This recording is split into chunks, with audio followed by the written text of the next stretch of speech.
First story, The Gift in the Snow.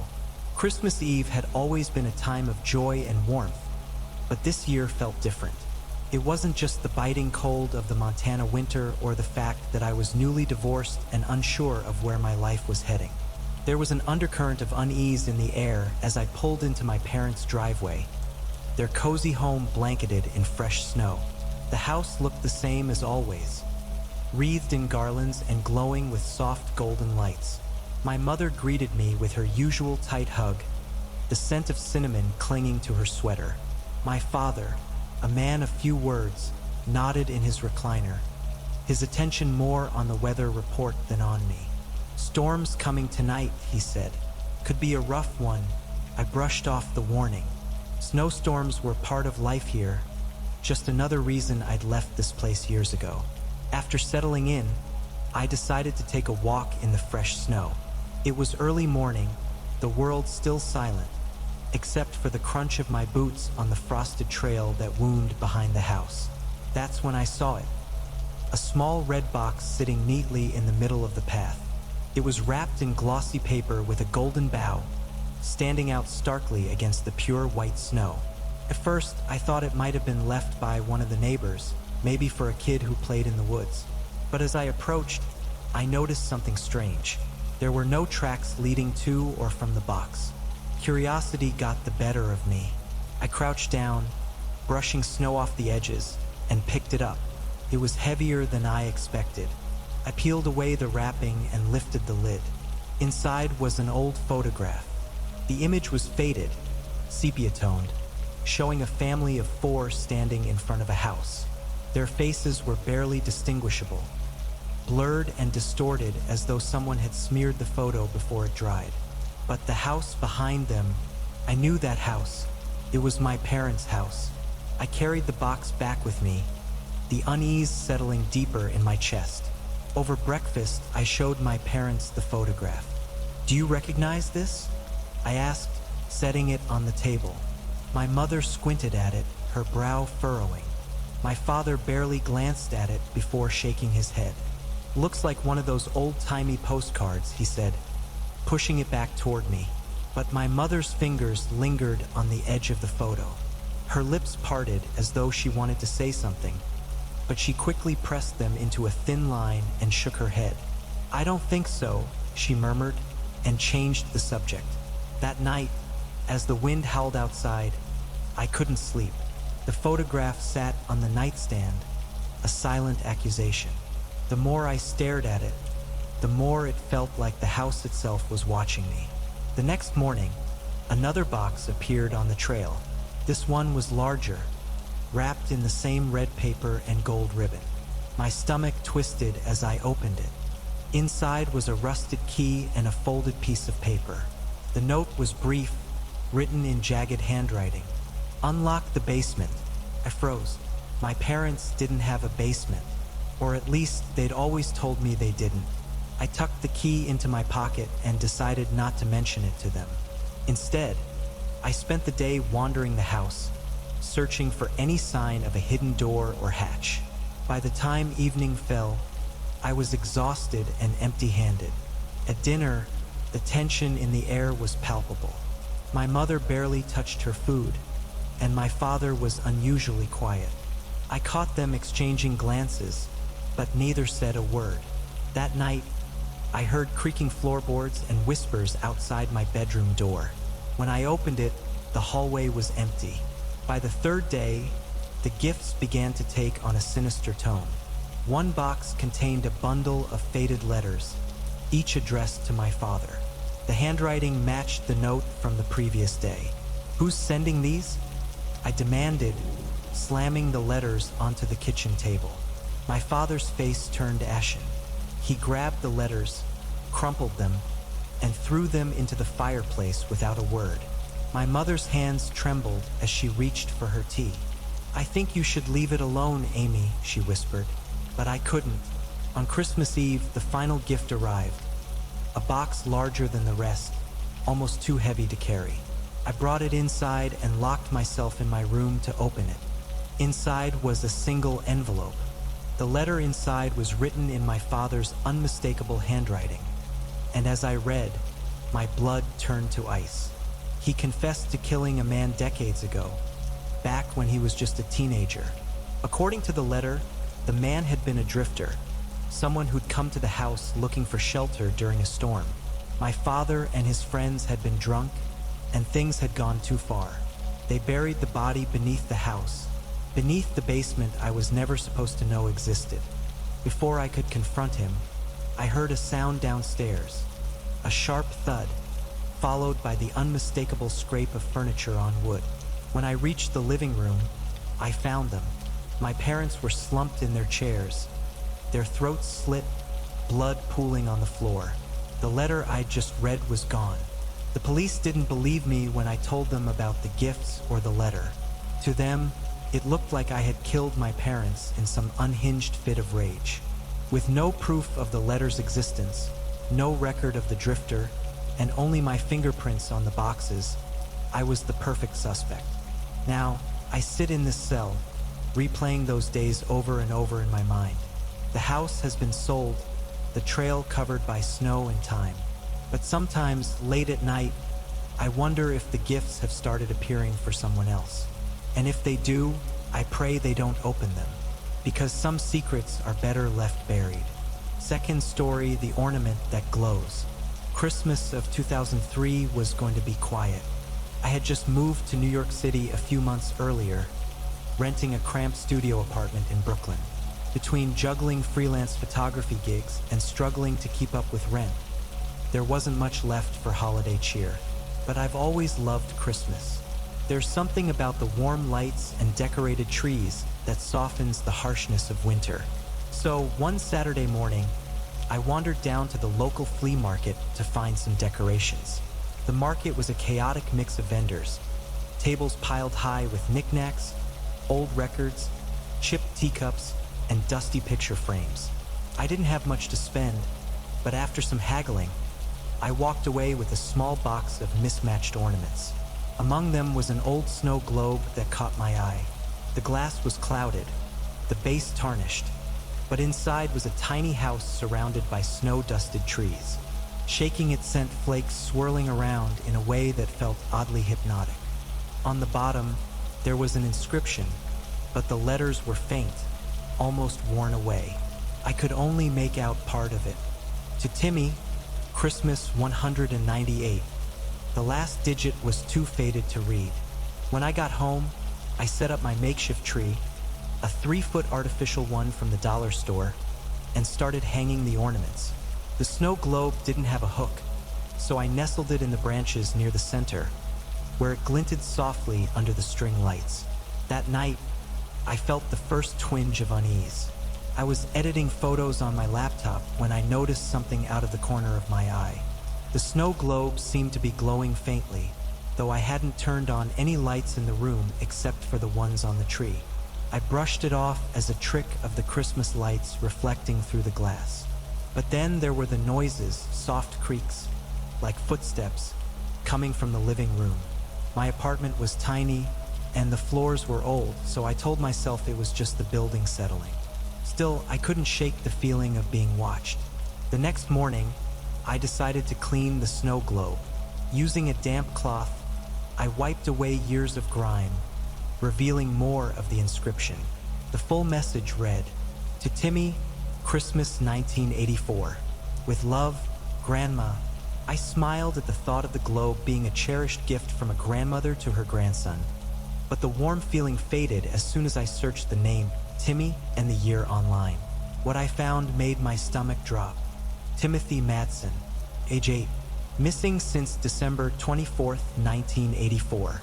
Last seen leaving his grandmother's house in Queens. His photo, a bright-eyed boy with a wide grin, stared back at me from the screen. The case was still unsolved, and his body was never found. I stared at the snow globe, sitting innocently on my tree. Could it be a coincidence?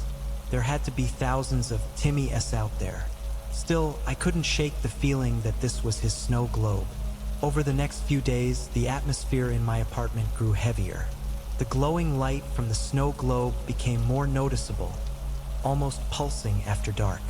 I started hearing soft whispers, too faint to make out the words. At first, I thought I was imagining it, but then objects began to move. One night, I found my coffee mug sitting in the middle of the floor, though I was certain I had left it on the counter. Another time, my keys turned up in the bathroom sink. I convinced myself it was stress. The holidays, the long hours, and my overactive imagination. It all had to be taking a toll. But then the dreams started. They were always the same. I was standing in a dark, wooded area, the ground covered in snow. Somewhere in the distance, I could hear a child crying. The sound was faint at first, but it grew louder, more desperate, as I stumbled through the trees. Each time, I would wake up drenched in sweat, my chest tight with an overwhelming sense of sorrow. One night, I woke to find the snow globe sitting on my nightstand, though I hadn't moved it. Its faint glow illuminated the inscription, which now seemed sharper, clearer, as if someone had restored it. I finally decided to dig deeper. The name Timothy Madsen led me to an old article about his disappearance. It mentioned his grandmother's address in Queens, and on a whim, I drove out there. The house was still standing, though it looked abandoned. Boards covered the windows, and the yard was overgrown. I felt like an intruder as I crept closer. Through a gap in the boards, I saw the interior was just as neglected, dusty furniture, peeling wallpaper, and an eerie stillness. In one corner, I spotted a Christmas tree, long dead but still standing, its brittle branches bare except for a single ornament. A snow globe. That night, I called the police. I explained what I had found, careful not to mention the strange occurrences in my apartment. To my surprise, they took me seriously. It seemed Timothy's case had never been fully closed, and they agreed to send someone to investigate the house. On Christmas Eve, they found him, buried beneath the floorboards of his grandmother's basement, wrapped in a decaying blanket, were the remains of Timothy Madsen. Alongside him were other items: a small toy car, a pair of mittens, and a photo of him holding the same snow globe I had bought. The real shock came later that night when the police arrested a man in his 70s, Timothy's uncle, who had been living just a few blocks away all these years. I thought I'd feel relief, knowing Timothy had finally been found, but instead, I was left with an overwhelming sense of dread. When I returned to my apartment that evening, I found the snow globe shattered on the floor. The tree branches were undisturbed, as though the ornament had leapt off on its own. I picked up the pieces, and that's when I noticed the inscription was gone. The metal plate was blank, as if the words had been erased. Even now, I can't explain what happened. All I know is that the presence in my apartment is gone, but sometimes, late at night, I think I hear faint whispers in the distance, like a child calling out, lost in the snow. Third story, the man in the attic. When Caroline suggested we spend our first Christmas together at her childhood home in Dyer's Hollow, Maine, I didn't hesitate. It was her family's old house, a creaky colonial-style place that had been in her family for generations. She'd grown up there, and I thought it would be a sweet, sentimental way to start our life together. The house was exactly what you'd expect for a place that old. Drafty, full of character, and surrounded by tall pine trees that seemed to lean toward it like they were keeping watch. We drove up on December 21st, with snowflakes swirling in the headlights and holiday songs humming through the car speakers. Caroline beamed as we pulled into the driveway. "It's just like I remember it," she said, her breath fogging up the cold glass. Inside, the house smelled faintly of cedar and dust, like it had been holding its breath while waiting for someone to come home. The furniture was all still there: old wooden chairs, a faded sofa, and the same crooked bookshelves that Caroline said her dad used to complain about but never fixed. We started unpacking right away, hauling boxes of decorations from the trunk to the living room. The attic was supposed to have the rest of the decorations, but Caroline wanted to hold off on going up there. "It's just cramped," she said with a shrug. That first night, as we settled into bed, I heard it, a soft, almost rhythmic creaking from above. At first, I thought it was just the old beams settling in the cold. But then it started again. A slow scrape followed by a muffled thud. "You hear that?" I asked, nudging Caroline. She groaned, half asleep. "It's the wind. This place is always noisy in the winter. Go to sleep, Josh." I tried to take her word for it, but something about the sound didn't sit right with me. It wasn't constant like the wind might be. It stopped and started irregular, like footsteps pacing above us. The next day, I couldn't shake the unease. We spent most of it decorating, hanging lights on the banisters and putting ornaments on a little tree we'd brought with us. Caroline seemed so happy, humming along to carols on the radio, that I didn't bring up the noises again. But that night, it started again. The creaks were louder this time, and they seemed closer. I sat up in bed, staring at the ceiling, listening. The sound moved, almost like someone was dragging something across the floor. "I'm telling you, it's the wind," Caroline mumbled when I finally said something. "If it bothers you that much, check it out tomorrow." On the morning of Christmas Eve, I finally worked up the nerve to go to the attic. Caroline had been avoiding it, and honestly, I was starting to see why. The pull-down stairs were stiff, groaning like they hadn't been used in years. The attic was exactly what I'd expected. Cramped, dark, and filled with dusty old boxes. The air was bitterly cold, and the only light came from a single bulb that barely lit the corners. I poked around, looking for anything that might have caused the noise.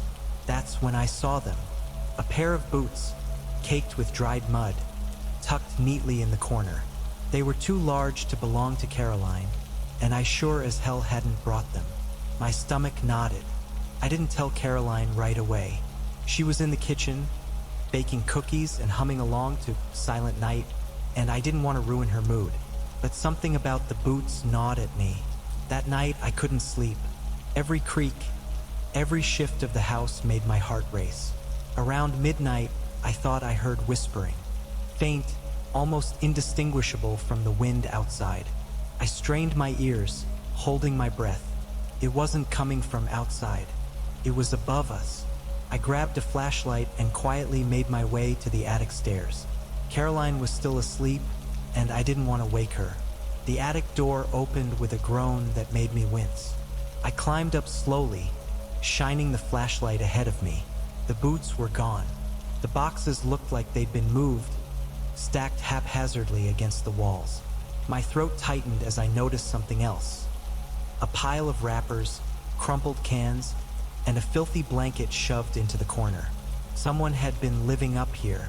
I was frozen in place, trying to process what I was seeing, when the hairs on the back of my neck stood up. The air shifted, and I heard a quiet, deliberate step behind me. Before I could turn around, something heavy slammed into my head, and everything went black. I woke up briefly, just long enough to feel the icy bite of the attic floor against my cheek. My head throbbed, and my vision blurred. I could hear footsteps, slow and deliberate, moving away from me. The last thing I saw before I passed out again was the faint outline of a man. Tall, hunched, and moving toward the stairs. Caroline found me the next morning. I was lying on the attic floor, my shirt stained with blood and my head pounding. She screamed, shaking me awake. On the floor next to me was a note, written in jagged, almost childlike handwriting. "Merry Christmas." The police came quickly after Caroline called, but whoever had been in the attic was long gone. They found traces of him, a sleeping bag, food wrappers, a pile of stolen trinkets. There were even notes he'd written, describing what he'd seen while watching us. He'd been there the whole time, hiding in the attic, listening to us, watching us. I still can't sleep properly. Every creak in the house makes me jump. I keep thinking about how close he was to us, how he could have done something at any moment. But he waited until Christmas. And sometimes I wonder if he's still out there, somewhere, waiting for the right moment to strike again. Fourth story, the treehouse. When you grow up in a quiet suburb like I did, the biggest danger you expect is skinned knees from a bad fall off your bike. The kind of place where everyone knows everyone, and the only gossip is about whose lawn needs mowing or whose kid got in trouble at school. That's why, even now, years later, it's hard to believe what happened that Christmas. I was 12 in 1998, living in a cul-de-sac in Springfield, Virginia. My two best friends, Ryan and Tommy, and I had been inseparable since kindergarten. We spent most of our days biking through the neighborhood, playing soccer in someone's yard, or, when we were feeling brave, daring each other to explore places we weren't supposed to go. That's how we ended up at the treehouse. The treehouse wasn't part of anyone's yard. It sat in a small patch of woods behind a row of houses, just far enough that most parents wouldn't bother keeping track of it. The structure was old, weathered and half hidden by the trees, and no one really claimed ownership of it. For years, it was just part of the neighborhood, a forgotten relic that older kids used to hang out in, or so we thought. But there was always something creepy about it. Kids at school said it was haunted. The story went that years ago, a boy named Billy Harris, he'd have been our age now, had disappeared one Christmas Eve. His bike was found leaning against the base of the tree, but Billy himself was never seen again. People whispered that he'd been locked inside the treehouse, calling for help that never came. Of course, most of us dismissed it as just another urban legend. But every year, when Christmas rolled around, the rumors would start up again. That Christmas Eve, Ryan, Tommy, and I had been hanging out at my house. Snow had started to fall, and the night felt magical in that way only Christmas Eve can. We were talking about the presents we hoped to get when Tommy, always the thrill seeker, brought up the treehouse. "Bet you're too chicken to go up there," he said, grinning at me. "I'm not scared," I shot back, though my stomach flipped at the thought. "Then let's do it," Ryan said, his eyes wide with excitement. "Let's check it out." Tonight, I wanted to say no, but I wasn't about to back down. So, with flashlights in hand and our coats zipped up tight, we headed into the woods. The treehouse loomed over us, its silhouette barely visible in the dim glow of our flashlights. The wooden ladder was old, the rungs splintered and creaking under our weight as we climbed. Inside, the air felt colder than it had outside, like the wood was holding onto decades of frost. The floorboards groaned with every step, and the walls were scratched as if animals or something else had clawed at them. "Look at this," Ryan whispered, pointing his flashlight at a corner. There, piled neatly, were dozens of old Christmas cards. The envelopes were yellowed with age, some torn open, others still sealed. I picked one up and held it under the beam of my flashlight. It was addressed to someone named Billy Harris. My breath caught. I handed the card to Ryan, who stared at it with wide eyes. "Guys!" Tommy's voice was trembling. He was standing near the far wall, his flashlight trained on something scratched into the wood. When I stepped closer, my stomach twisted. "Help me," it read, the letters jagged and uneven, as if carved in desperation. We didn't stick around after that. We scrambled down the ladder and ran all the way back to my house, our breath fogging in the freezing air. None of us said much, and when my mom asked why we looked so pale, we brushed it off. That night, I barely slept. Every creak of the house, every whistle of the wind outside, made my heart race. A few days later, Tommy didn't show up to play outside. At first, we thought he was just busy, but by the afternoon, Ryan and I started to worry. I rode my bike to his house, only to find his mom pacing the driveway, her face pale and frantic. "Have you seen Tommy?" she asked, her voice shaking. "No," I stammered. "Why? He was supposed to come back after lunch." But she trailed off, tears welling in her eyes. My stomach dropped. The police searched the neighborhood for hours, but they didn't find Tommy until the next morning. A jogger passing through the woods saw something red hanging from the treehouse. It was Tommy's jacket, draped over the edge of the platform like someone had left it there on purpose. Inside the pocket, they found a folded piece of paper. Scribbled in shaky, almost childlike handwriting were the words, "He's next." The police didn't release many details at first, but a few weeks later, the truth came out.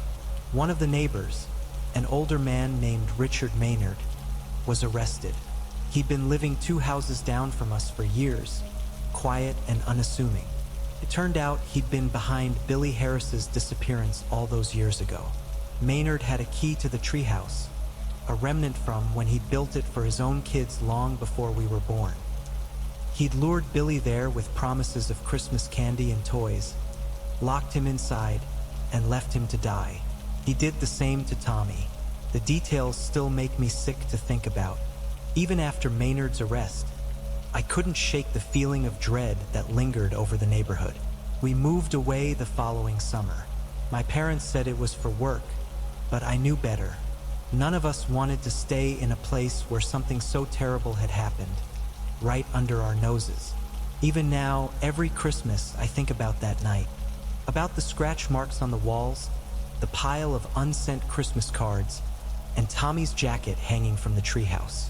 I don't go back to Springfield anymore. I don't think I ever will. 5th story, the Christmas card. Christmas was never a big deal for me.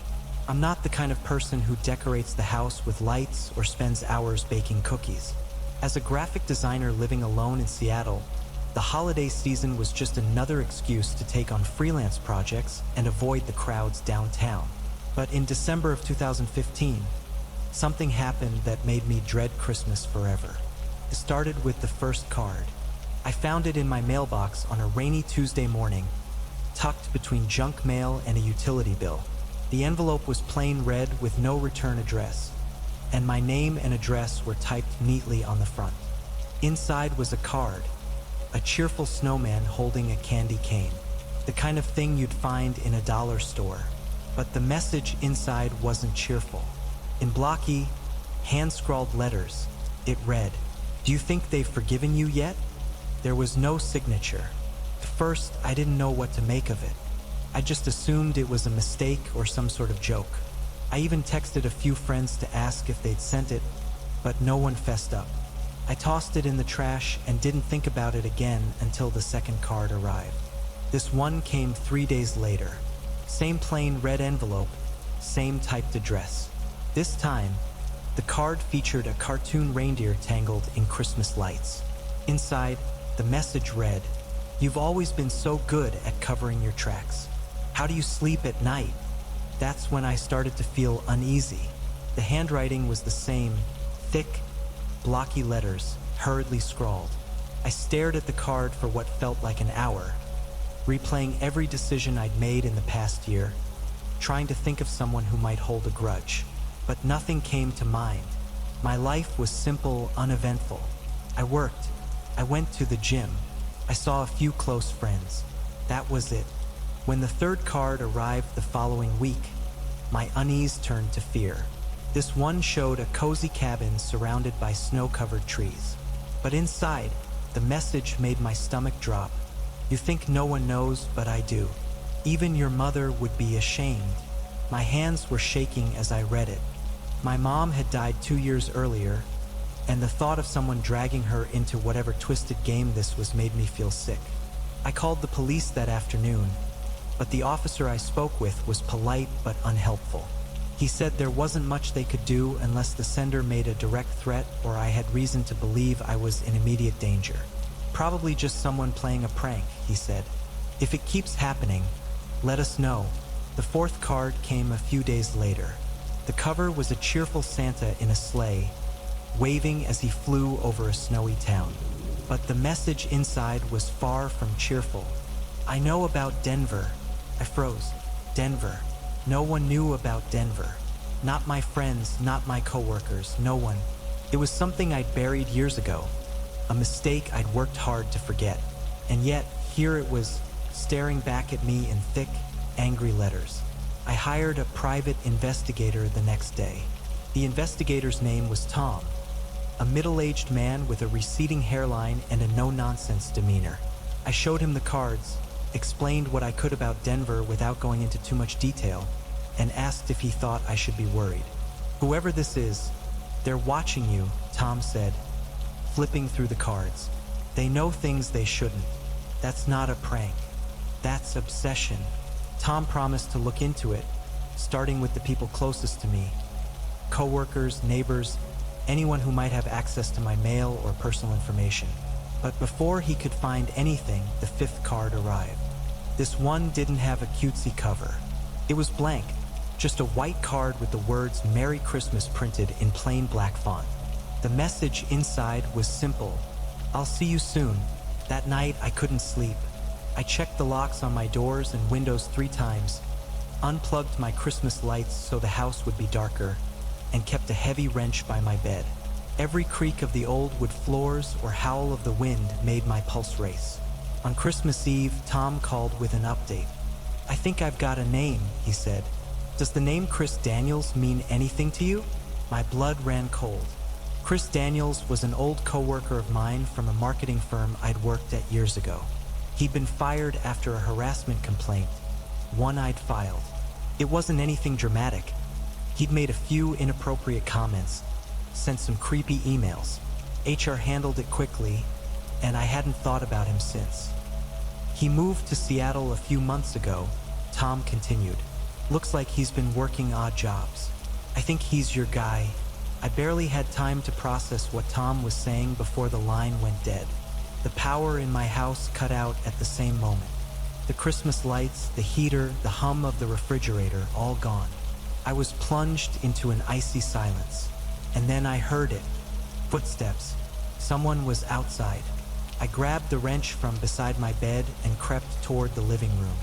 The moonlight streaming through the window was enough to see the silhouette of a man standing just outside the front door. "Laura," he called out softly, his voice muffled by the door. "I know you're in there. Let's talk." My hands were trembling so badly I almost dropped the wrench. The next few minutes are a blur. I remember him breaking the glass pane of the door, reaching inside to unlock it. I remember swinging the wrench as hard as I could as he stepped through. I remember the sound of him hitting the floor, the blood pooling beneath his head. When the police arrived, they found the other cards in his car, along with a knife and a set of zip ties.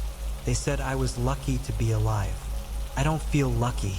Every Christmas, I still hear his voice in my head, calling my name from outside the door. 6th story, the corner Santa. Christmas of 1998 should have been like any other. Our small town in Texas didn't have much in the way of excitement, but the holiday season always brought a sense of warmth. Houses were strung with lights, the local diner served peppermint pie, and everyone gathered at the community center for the annual tree lighting. That December, my 10-year-old brother, Charlie, became obsessed with the corner Santa. I didn't think much of it at first. The man was a fixture in town every holiday season. A grizzled older guy dressed as Santa Claus, selling Christmas trees from a dirt lot on the corner of Main and Sycamore. He had an old, beat-up van parked there, painted a dull green that barely stood out against the rows of trees. Every kid in town seemed drawn to him. It was the week before Christmas when Charlie started begging to go see the corner Santa. "Please, Mom," he said, tugging at her sleeve. "Everyone else has gone to see him. He gives out candy canes and everything." My mom hesitated. She didn't like the idea of Charlie wandering around town alone, but the lot wasn't far from our house, and she'd been juggling holiday errands and work at the diner. "Fine," she said eventually, "but only for a few minutes, and you stay where I can see you, understand?" Charlie beamed, grabbing his jacket and practically dragging me out the door. "Come on, Ellie," he called over his shoulder. I was 15 at the time, just old enough to find Charlie's excitement annoying, but not old enough to say no. The lot was just as I remembered from previous years. Rows of evergreens propped up in wooden stands, a rickety folding table where the man sat with a thermos of something steaming. His red suit was faded, and his fake beard looked as though it hadn't been washed in weeks. "Ho, ho, ho!"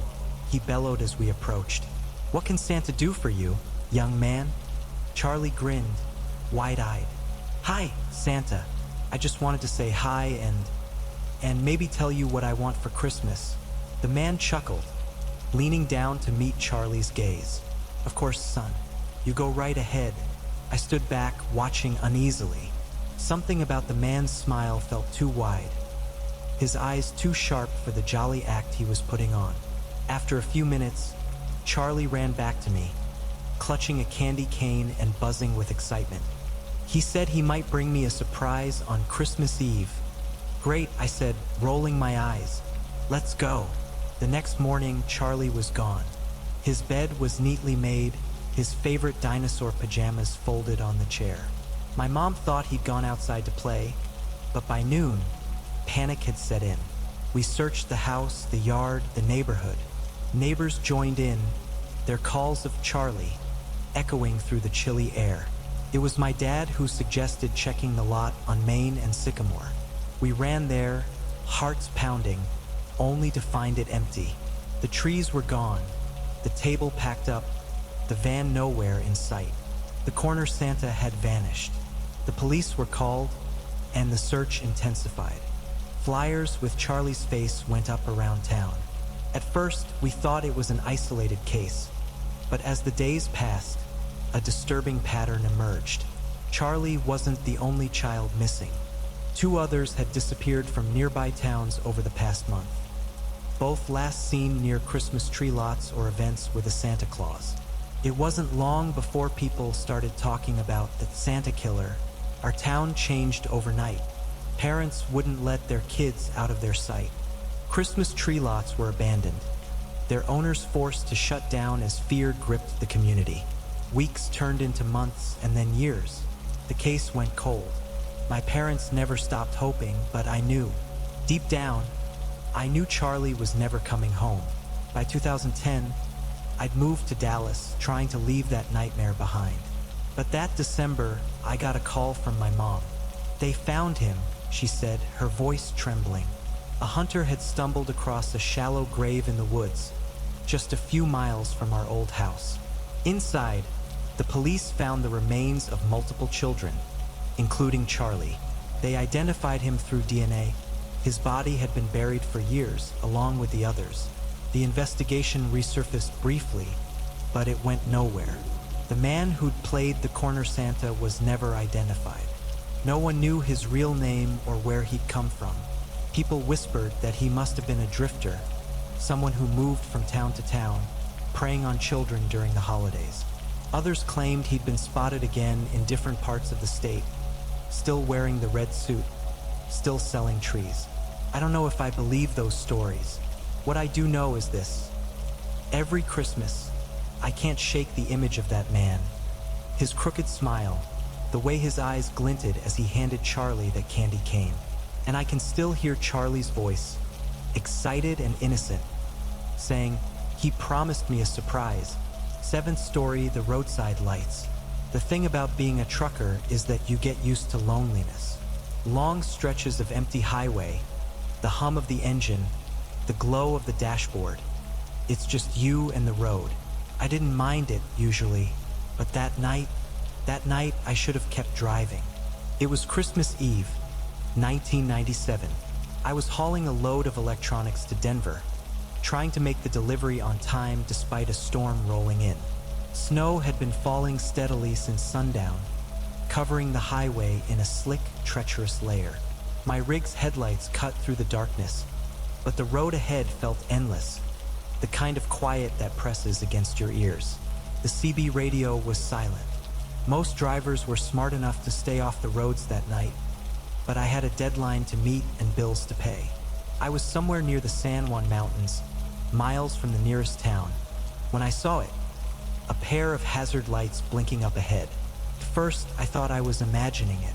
The storm was so thick it blurred everything outside the cab. But as I got closer, the shape of a car emerged on the shoulder, half buried in snow, its red hazard lights flashing like a weak heartbeat. My first instinct was to keep going. Stopping on an empty highway in a storm like this wasn't exactly safe. But then I thought about the driver. Maybe they were stuck or hurt.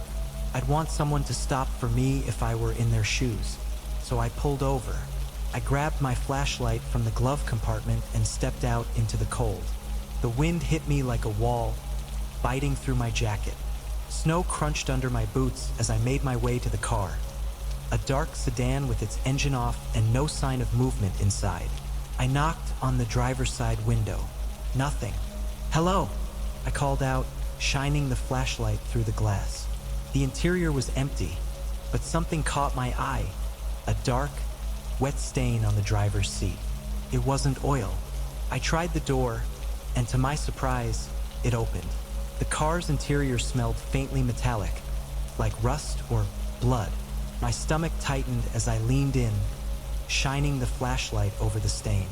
It was large, spreading across the seat and dripping onto the floor.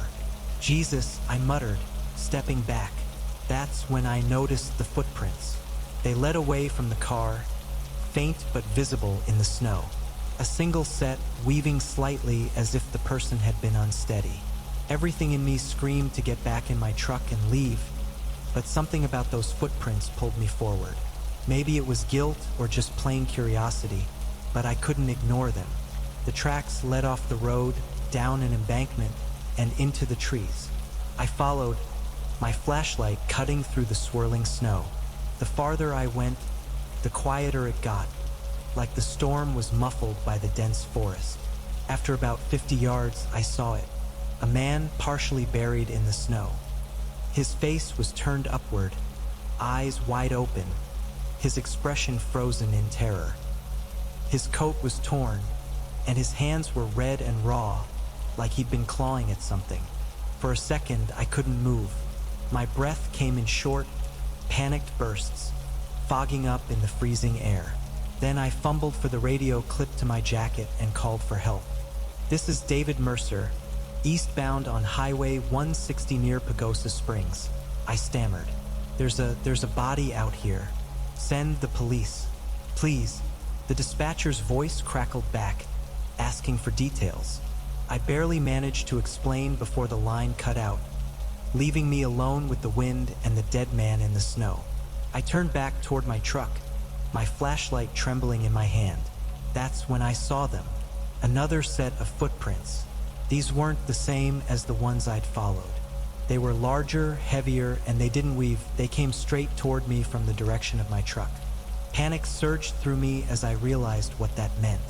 I started running, my boots slipping on the icy ground. The trees thinned as I reached the road, my truck looming ahead like a beacon. But then I saw him, a figure standing by the driver's side door, tall and broad-shouldered, wearing a dark coat. His back was to me, but I could see him trying the handle, yanking at it like he was desperate to get inside. "Hey!" I shouted, my voice cracking. He turned slowly, and even from a distance, I could see his face. Pale, gaunt, and hollow-eyed, with a twisted grin that made my stomach lurch. He started walking toward me. I stumbled backward, nearly dropping the flashlight. My truck felt miles away, and the snow seemed to slow everything down. The man didn't run, didn't rush, he just kept coming, his steps deliberate, like he knew I had nowhere to go. When I finally reached the cab, I scrambled inside and locked the doors. My hands were shaking so badly I could barely get the engine started. Through the windshield, I saw him stop at the edge of the road, just standing there, watching me. I floored it. The police arrived about 30 minutes later. I stayed in the truck, refusing to get out until they knocked on the window. By then, the man was gone. They found the body in the woods, just like I said. The officers didn't tell me much, but I overheard one of them mention signs of a struggle. Scratches on the trees, blood in the snow. The car on the shoulder was registered to the dead man, but no one could explain what had happened or why.